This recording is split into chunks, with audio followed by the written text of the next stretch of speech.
So I guess you want to put thought, make it personal. What is the worst gift you ever received? Worst gift I've ever received.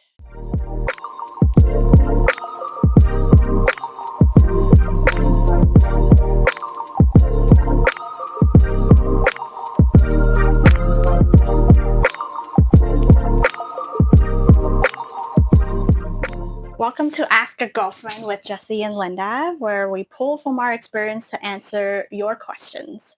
We will chat about a range of topics ranging from current events to navigating social situations. All right. Hi, everyone. This is episode 1. So, Jess, what's our topic of the day? So, as we saw on the title, we are going to chat about the least favorite gifts to receive for Christmas in the United States in 2022 by generations. But before we get into that, I came across a really interesting story on Facebook. I think the page was Subtle Asian Traits. It's a very popular group on Facebook. Yeah. And one person asked, so the person said a non-Asian friend posted a picture on Facebook. The description of the picture is, this is something that this person made. Okay. And they called it pho. So I'm going to show you the picture. That is not pho. That, I don't even know what that is. Yeah. So can we zoom in a little? Those are not pho noodles. Those are, what is that? Tofu, egg, and some sort of soup? Yeah. But that's not pho. No. So the question of this person is, would you correct it? Like, how would you comment on this picture? Would I correct it? Okay. If it's someone that I don't really know, because it's Facebook. Facebook is one of those like social media apps where you could just have like anybody and everybody. So if it's someone that I don't know very well, I wouldn't bother. But if this is a close friend of mine that I care about, I'm not going to outright call them out, but I have to take them to eat real pho. I cannot let them walk around thinking that bowl of what they made is pho. Fair point. Yeah. What about you?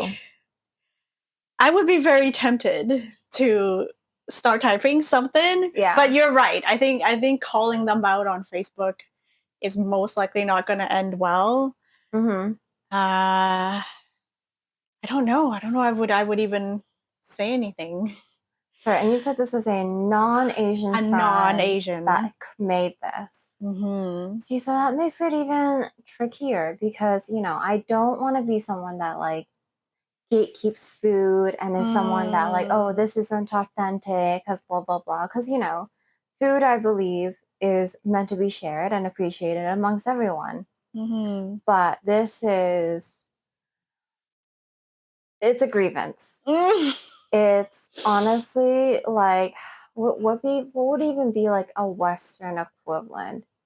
It's like if I used instant noodles to make pasta, and I just used like jar pasta to make instant noodles, and then I was like, that's like carbonara. Oh yeah. I'm sure Italians would come for me. Yeah, you're definitely not wrong. Usually in these scenarios, I might like let it sit a couple days, see what other people say. And then, I mean, just be neutral, maybe. Just like, oh, good job for trying. That looks good. Yeah. You tried. And then I think that's probably the best of which I could say. Because, you never want to, like, yuck someone's yum. You never want to offend someone. Because, clearly they did put work into that. But you can't just put together noodle and soup and call it pho. No. That ain't it. No. Yeah. Thank you for that. I think the overall consensus of the post was not to confront, so we were on the same page. Not to confront, okay. Yeah, and then maybe private message them or like kind of talk about it. Yeah. So we're on the right track. Okay, so without further ado, let's dive into this list of least favorite gifts to receive for Christmas in the United States in 2022. And what's interesting about this list is that there are a little bit of a differences depending on the generation. So it divides it into Gen Z, Millennials, Gen X, and Baby Boomers. Yeah, but we can talk about that later. So some of these might be surprising as well. So let's go from number 10 and then we'll end with number 1. Okay. So number 10 on the list is actually, so we're talking least favorite, but electronics and tech gears. Oh. And then baby boomers are the least favorite. I see that. They probably struggle the hardest with it. Yeah. So they'll probably be like, why did you get me something that I don't even understand how to use? So, okay, justified. I see that. I get it. Number 9 on the list is household items. Oh, that's interesting. I don't think I agree with that. Okay. Yeah, I guess unless you know the person very well, it's hard to, like, it might come across judgmental, like give you cleaning supplies or diffuser. Like, are you saying that my house stink? Like, like, what are you trying to tell me here? So it could be misinterpreted. Yeah, maybe a bit touchy. All right. And then next on the list is clothing and accessories. I agree. I agree. I do not like it when people buy me clothing because, you never know someone's size, you never know their fit. Like, I don't even buy clothes online. Yeah, right. Because I'm like, if I'm not trying this on my body, like, I don't know how it's going to fit. And you also feel obligated to wear it. Yeah. Especially if you're going to see this person again. It's like, they probably put thought into it. I should probably wear it, but I hate it. So it's like, you're just stuck. You wear it once and then it either gets banished to Goodwill like years down the road. Yeah. Tough one. Next one is health and fitness items. I can see that. Yeah, again, right? Like, it can come across as, what are you trying to tell me? Yeah, like, are you implying I need to lose a little weight here? Like, what's going on there? Yeah, that's pretty understandable. Yeah, and everybody's like health and fitness journey is a little bit different. So like supplements, and it's just a very tricky territory. It is, and it's also pretty sensitive, because people are sensitive about how they look, how their body feels. So safe to say that you should just never give anyone like fitness related stuff. They might stop talking to you for a while. Oh yeah, without a doubt. Yeah. Okay, and then so we're on to number 5 now. So this is the 5th least favorite gifts, and I'm pretty surprised by this one. It's and then who Gen Z hates this the most, and it's books and ebooks. No way. Wait, are we Gen Z? No, we're not. I think the generation after us, so below us. The Gen Z is the younger one, right? Yeah. Okay. Oh, that is so interesting to me. Yeah. I am biased on that one because I love books. I've got a Kobo that I absolutely love. I'm always asking people for book recommendations. That is so, I wonder if that is just a difference in like generation, like a generational difference. I think so. I think I've read research somewhere where there's just less people reading books. Yeah, because I think I feel like a lot of the modern book readers right now are in our generation. You know, and I feel like, you know, book clubs are mostly like our generation as well. But what are you guys called again? You younger ones? What generation are you guys? Gen Z. Gen Z, you're missing out. Books are great. I had many a happy days of my childhood in the library. I think there might also be the like making a bad judgment call, because there's a difference between giving recommendations of a book, like I read this, it's really good, it's about XYZ, I think you will like it too. But then to actually buy the book, like either physical copy or electronic, and give that to somebody, that's like almost saying that I expect you to read this book because I bought it for you. And then on the receiving end, you'd be like, oh, it's like not the genre that I like, or it's like I don't align with the author. And then it might be too confrontational to be like, I actually don't like romance, but thanks. Almost like as if you're giving them like a task to do. So that it could come off kind of as like an assignment or as like schoolwork. Yeah. So I can see like the fun being taken out of it in that like aspect. Thinking back, I have received book, and it was actually from a book club. Oh, you did? And I have not read it. You have not read it? No. Do you remember what the book was? I think it was like some kind of a thriller. Yeah. It's just, I think it is a very intimate relationship to know somebody enough to either like, because it's also like unsolicited advice. Like if you're giving a self-help book. Oh, that's just rude. That is rude. Yeah, that's like, again, like judgment. Yes. Or, sorry, I kind of lost my train of thought. But yeah, so difference between recommending and then actually giving it. Yeah, I agree with you on like the intimacy part, because like there are so many books out there, and, you know, not everyone is gonna have like the same taste as you. There's a difference though. Like if it like did come up in a conversation and then the person mentioned that, right? This is like next on my to read list or something. Then that's okay. Yes, but it's like I think point blank. That's when it can get iffy. Yes. Okay, number 4 on the list. They kind of lumped it together. And again, baby boomers hate this the most, is pets and pet products. Oh, pet and pet products. Okay, pets, I totally understand, you know, because to give someone the responsibility of raising another life is a big one. I firmly believe in giving pets is like a no-no. Yeah. But pet products, like I'm not a pet owner, so maybe you can illuminate more on this, on why you think people with pets would not want pet products.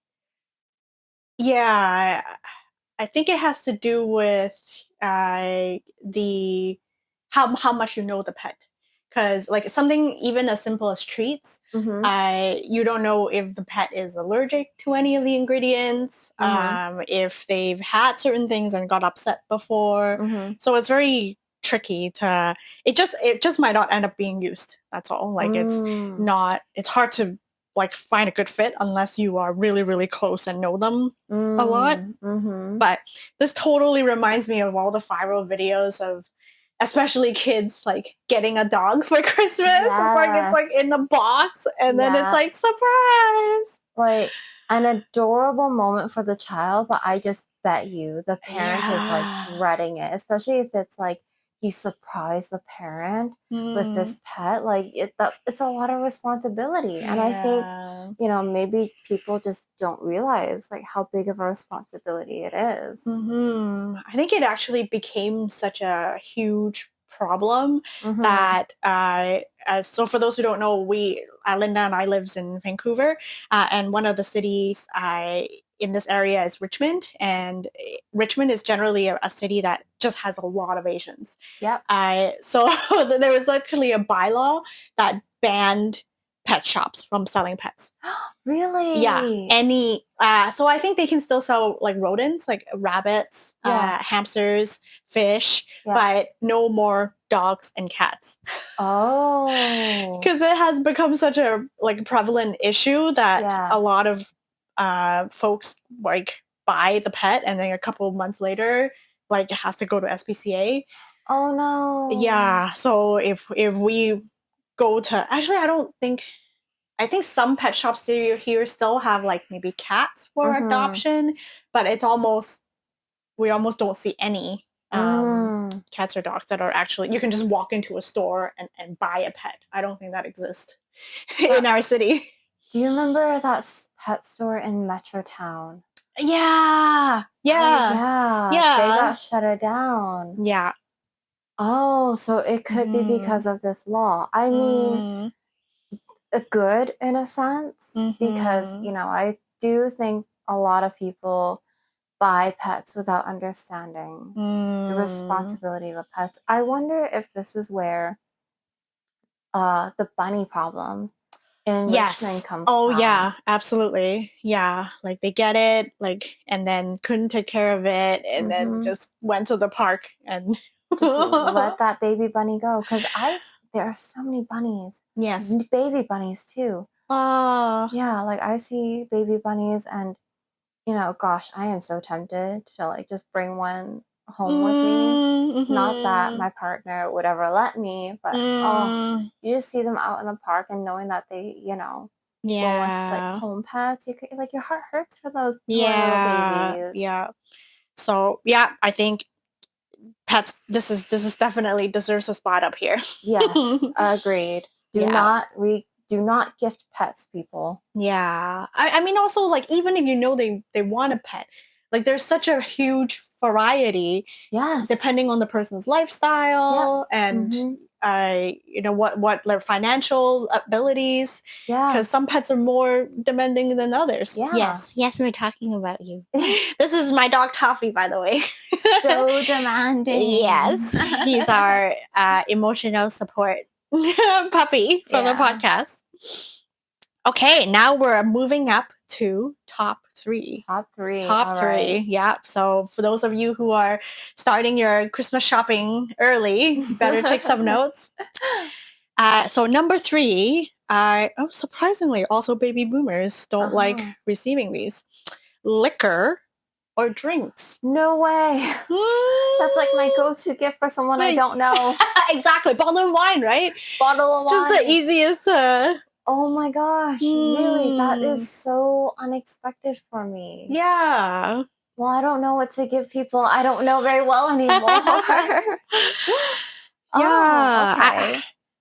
I guess it's like if the person never drinks, that's the thing. So because it's just their lifetime choice to not drink for X reason, and then if they don't drink, they probably also don't want to re-gift that.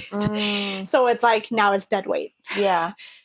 So I mean, I'm not a huge drinker, so I don't know and I have received liquor as gifts before, but that's because I've actually had conversation with them and then they ask which is your favorite liquor. So like in a way, like it was thoughtful because like, okay, they remember our conversation and then that's what they got. But I mean, it's just depends on what your taste is. If it's something completely off of what you normally drink, you'd be like, ugh, what am I gonna do with this? Yeah. I mean, people could also just be gifting like cheap bottle of wines. I am guilty of that. If I don't know you very well, you're getting like a $20, maybe $15 bottle of wine from me. Yeah. Very interesting. All right, that's fair. I'm not gifting wine anymore. Notes taken. And then moving up to number 2, and this is actually pretty even across the board. And Gen Zs are actually more okay with this. They are more okay with this than other generations, and that is beauty products. Beauty products. Okay. Yeah, no, I get it. Like, and I'm assuming this includes like skincare as well. So Makeup, yeah. Skincare is, really tailored to like the individual's person's skin. So that's not something I would ever gift or want to receive just because, I'm super particular about my skin.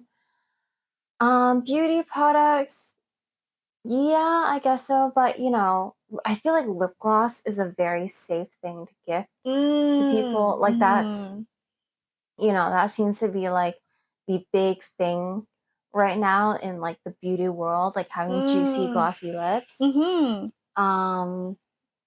Yeah, I don't know if I entirely agree because I think there are a couple maybe of like just really like eyeliner, a black eyeliner.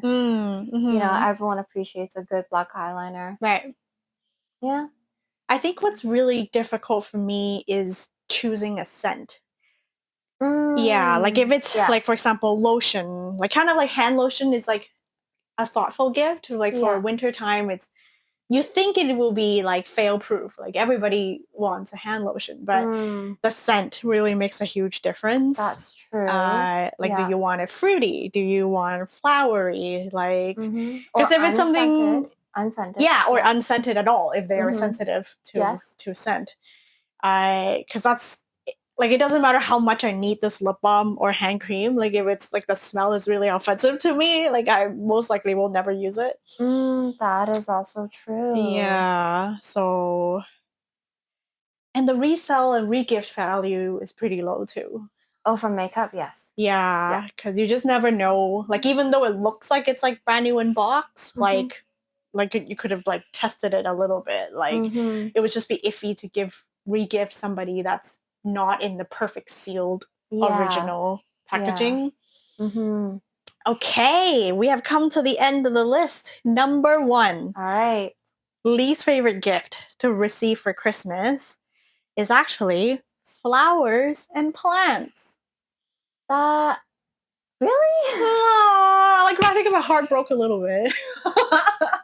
I like flowers and giving people plants. That's so funny because that's also something I gift to people too. Yeah. I guess. Really, but they're like so low maintenance. I don't think I understand this one because plants, like windowsill, bit of water, they're good. Flowers, they're pretty for a little while. I guess. Okay, so like I remember a friend once told me that his mom does not like receiving flowers because even though they're like really beautiful to begin with, they eventually die. Yeah. And so they just feel like a waste of money. A waste of money. And then also, I guess, just like seeing that like slow decay kind of makes them sad too. So I guess I can kind of see that. But with a plant, like as long as you never let it die, it won't die. It can continue, living on. It's like a low maintenance version of like giving a pet, I suppose. A plant pet, a plant baby. Yeah. Probably the main reason is just not everybody is a green thumb. So it doesn't, because I've heard many people say like, cactus, and like it doesn't matter like how, if they just don't, like, first of all, if they care about it at all, and then second of all, if they have the experience and expertise to actually keep it alive. So that would be like another obligation, right? Like if you're giving an obligation, that okay, if that dies, then it's like again money wasted. But yeah, I mean this is kind of a unanimous. I don't know how big the pool is for this survey, but that's the top 10 least favorite as of 2022 anyway, so not that long ago. Man, gifting is so hard. Yeah, definitely. Like that list just like ruled out everything, right? But is any caveat we learned from it is almost, if you have to guess, the chances are you're probably going to get it wrong. Yes. That is true. Yeah. So a lot of these is like personal choice or like a pet supplies. You don't know them, like you don't know any allergies. Like it's just hard to get it right. Yeah. So I guess you want to put thought, make it personal. What is the worst gift you ever received? Worst gift I've ever received. This is really interesting. I think this actually goes back to when I was a kid. And this is in Hong Kong because I'm from Hong Kong. So every Mid-Autumn Festival, we would go to grandma's house and have dinner and celebrate. And with a whole bunch of cousins. And one of the Chinese traditions is to play with lanterns during Mid-Autumn Festival. And I think most of my cousins are boys. So they all got like a lit up toy. Like one boy got like a sword, and then another one got, I think, like a rabbit that lights up. And then I got like a real, like traditional looking lantern. It's not like candle or anything, but it's like a lit up one, and you just hold it, and then it's just a lantern. And I was so upset. I guess because I'm just like, I'm never a girly girl. So at that point, I was just so jealous of my male cousins that got like an actual toy, like a sword or like something they can play with, where I just have this like. So I did not understand the meaning behind it. So I cried and cried and cried. Oh, you did! Oh my god! Yeah, now that I think back to it, it was like, I don't understand why I was so upset. Like I just thought maybe they didn't understand me. Like I didn't get a toy to play with like the others. Yeah. How old were you? Oh, you're really young, like maybe 5 or 6. Oh, like just a baby then. Yeah. I mean, I can totally see like how you as like a 5 or 6-year-old would totally feel like you missed out. Yeah. You know, because everyone around your age group got, you know, a toy, something fun to play with, and you got almost kind of like a prop. Like something you can't really play with, something you just kind of like hold and look at, you know. I can see that being a really boring gift for like a little kid. What about you? Okay. My worst gift is a little not safe for work. It's actually not safe for work. Okay. So my last relationship, this was like I think the last so we were already like on the rocks. It was like going downhill. And, you know, one of the things that was one of the many things that was a problem with our relationship is our sex life. And so, you know, for our, this was actually the first time we decided to do gifts for Christmas. And he got me a sex toy. No. And I was pissed. Oh. Because it really, like, it's one of those, like, remote controlled, like, sex toys where he would be, like, the one controlling it. Like, you know, and I was furious because it felt like it was more for him than for me. Right. Yeah. So one of the many reasons why we broke up. So yeah, I was furious because there was no thought put into the gift for what I would have liked or enjoyed. Yeah. You know? And it's not like you had a conversations beforehand and then you like, I'm dying to have this kind of thing. No, none at all. Yeah. So yeah, that was my worst gift. Well, good thing that is behind you now. Good thing that is behind me. That's why he's like an ex now. Yeah. Ugh. Okay, so to wrap up our conversation, I have one more question for you. Yes. And that is, would you be offended if someone resold or regifted a present from you to someone else, or like for money? Okay. That.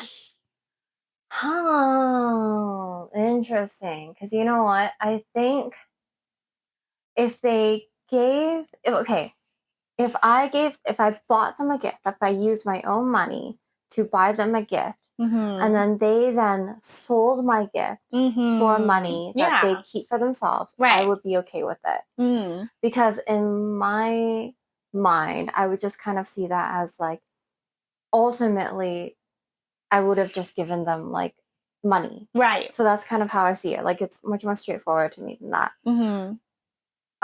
But if they give a gift that I bought them and they just gave it away, like not sold it or anything, just gave it away, I would be upset.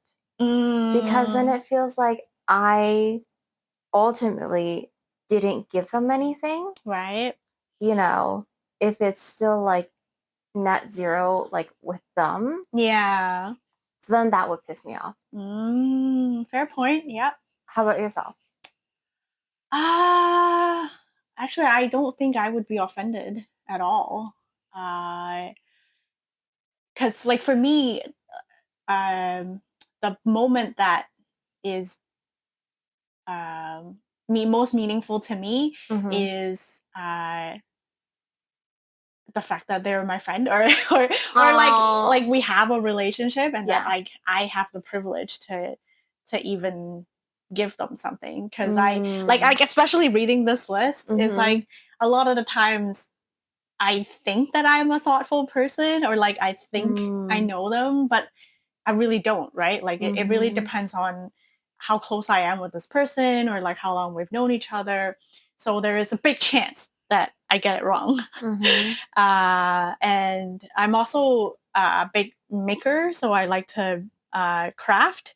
So a lot of the times the stuff that I make is I just need an excuse to make it.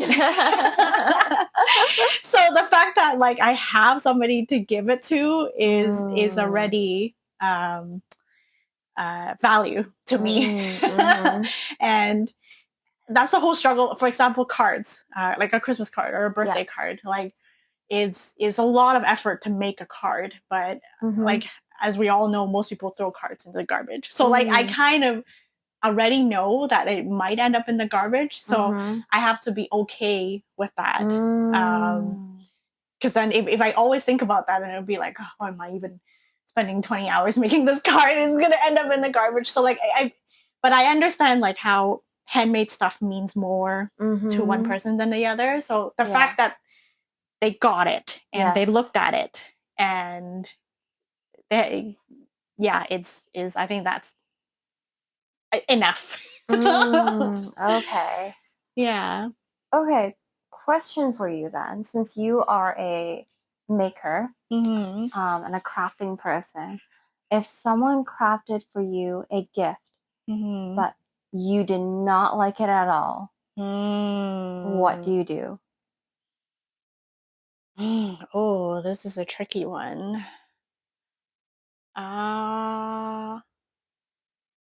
I think I would still put it on display for a little while. So I would have it out so that I can remember that this person made it for me. And then when it comes time to clean up, Marie Kondo. Yes, I'll take a picture of it and put it in my journal. Oh, that is a great way to commemorate something. Yeah, so even though I might not be able to hold on to the physical thing forever, like I still have a piece of it to go back to later on. It'll be a little harder if it's like a mug, or like something that is like technically useful. I would be pretty embarrassed if I get caught like not using it, or like but that is so hard. Like I don't know. Do you confront, like you would never, right? Like if no, never. Oh gosh. If you get something, unless you just can't hold it in your in your face, like great, this is amazing, thank you. No, I don't think you could ever tell the other person, but yeah, I do really like your idea of like having it out for a little while and then taking a picture of it and then have it commemorated. But yeah. Okay, that leads to my last question Yes. so because of that, Okay. should you open a gift immediately after you receive it in front of that person who gave it to you? Oh, I really like opening gifts up immediately because I can't wait.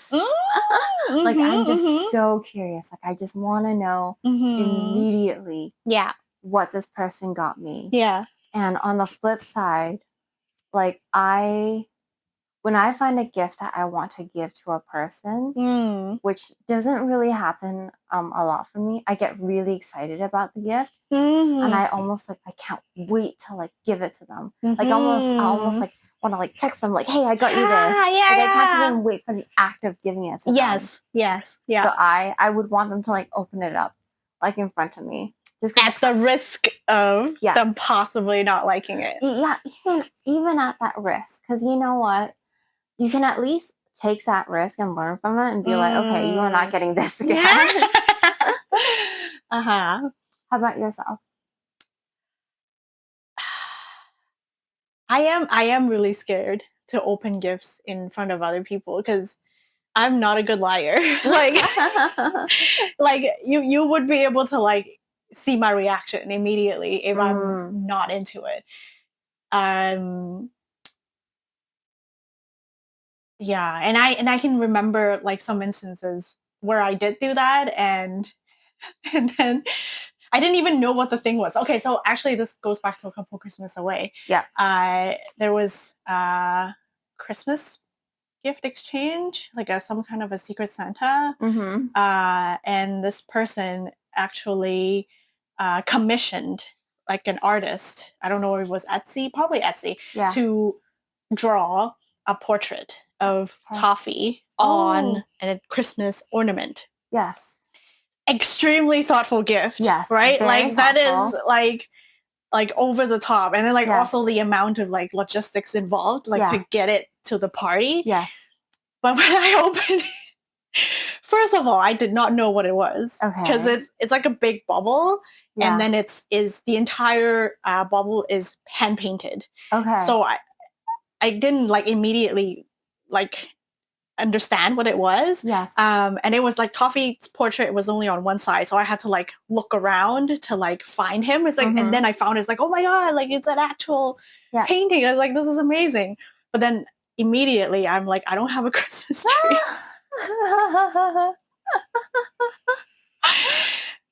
What am I gonna do with this? Yeah. At the time. Yeah. Yeah, and then it's just like all of this going through my head, and then I'm like, oh my god, I have to react, like because you feel the pressure, right? Like you opening this, like, and then they're probably like you. They're like, oh my god, I can't wait to give it to Jess. She's a maker, like she's gonna appreciate this so much. Oh, that is a tough I still cringe. Thinking about like my reaction to it. I'm like, and yeah. Well, your reaction couldn't have been that bad, I'm sure. But that is tough though, because I think most people kind of just like assume the other person has a Christmas tree. Yeah. So it's not like that's a bad assumption to make, and a lot of thought like was put into that, but it just struck out. Unfortunately. Yeah. So yeah, I think that's it for us today. We have a lot more topics to cover, and if any viewers or listeners out there have any questions that you want to ask a girlfriend, please leave a comment below, and then we will maybe go into the next episode. Okay. Thank you guys. Everyone. Bye.